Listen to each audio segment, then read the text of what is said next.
Évangile de Jésus-Christ selon saint Jean au chapitre 6. Jésus était passé de l'autre côté du lac de Tibériade, appelé aussi mer de Galilée. Une grande foule le suivait parce qu'elle avait vu les signes qu'il accomplissait en guérissant les malades. Jésus gagna la montagne. Et là, il s'assit avec ses disciples. C'était un peu avant la Pâque, la grande fête des Juifs. Jésus leva les yeux et vit une foule nombreuse qui venait à lui. Il dit à Philippe, « Où pourrions-nous acheter du pain pour qu'ils aient à manger ?» Il disait cela pour le mettre à l'épreuve, car lui-même savait bien ce qu'il allait faire. Philippe lui répondit, « Le salaire de 200 journées ne suffirait pas pour que chacun ait un petit morceau de pain. » Un de ses disciples, André, le frère de Simon-Pierre, lui dit, « Il y a ici un jeune garçon qui a 5 pains et 2 poissons. » Mais qu'est-ce que cela pour tant de monde? Jésus dit, « Faites-les asseoir. » Il y avait beaucoup d'herbe à cet endroit. Ils s'assirent donc au nombre d'environ 5000 hommes.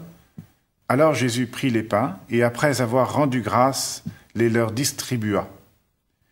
Il leur donna aussi du poisson autant qu'ils en voulaient. Et quand ils eurent mangé à leur faim, il dit à ses disciples, « Ramassez les morceaux qui restent, pour que rien ne soit perdu. » Ils les ramassèrent et remplirent 12 paniers avec les morceaux qui restaient des 5 pains d'orge après le repas. À la vue de ce signe que Jésus venait d'accomplir, les gens disaient, « C'est vraiment lui, le grand prophète, celui qui vient dans le monde. » Mais Jésus savait qu'ils étaient sur le point de venir le prendre de force pour faire de lui leur roi, et de nouveau il se retira tout seul dans la montagne.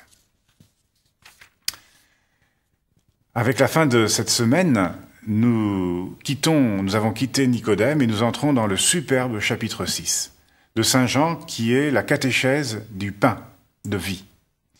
Et pour construire cette catéchèse à partir de son évangile, lui qui ne raconte pas l'Eucharistie, la Sainte Seine, il va beaucoup développer dans ce chapitre 6 des signes pour nous montrer quel est le sens de l'Eucharistie. Alors il va commencer par dire qu'il y a une grande foule, que Jésus se met à part sur une montagne, que le lac de Tibériade s'appelle aussi la mer de Galilée, que c'est la Pâque bientôt. Et en traversant aussi ce lac de Tibériade, eh bien, il y a comme une mémoire qui se fait ici d'une autre traversée antécédente à celle-ci, qui était la traversée de la mer Rouge. Et dans le désert qui avait suivi la traversée de la mer Rouge, il y avait eu la manne, le pain qui était descendu du ciel.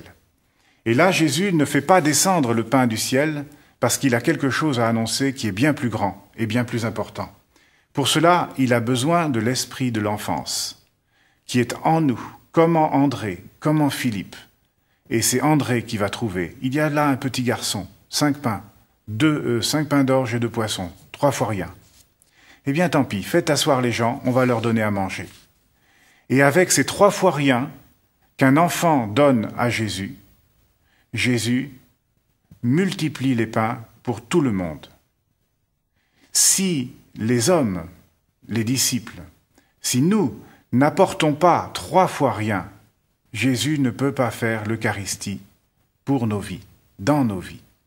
Pour que le miracle, pour que ce qui sera un jour le sacrement de l'Eucharistie puisse avoir lieu, il faut que nous puissions apporter à Jésus ce que nous sommes.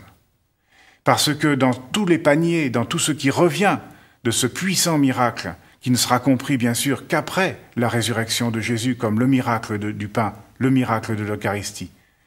Pour que ce miracle ait lieu, il fallait non seulement que nous apportions, que cet enfant apporte ses pains, mais qu'au retour de ce qui revient après, il y a comme par hasard 12 paniers, un panier par apôtre, pour que dans le temps de l'Église, qui vient après le temps du Christ, il y ait encore du pain et que rien ne soit perdu. Cette personne qui fait ce miracle, c'est le Christ lui-même, parole de Dieu, pain de vie pour nous, qui renouvelle en chaque Eucharistie son pain, en nous le donnant, pour que nous ne nous nourrissions pas simplement de ce que nous avons à lui dire, mais de ce que lui a à nous donner.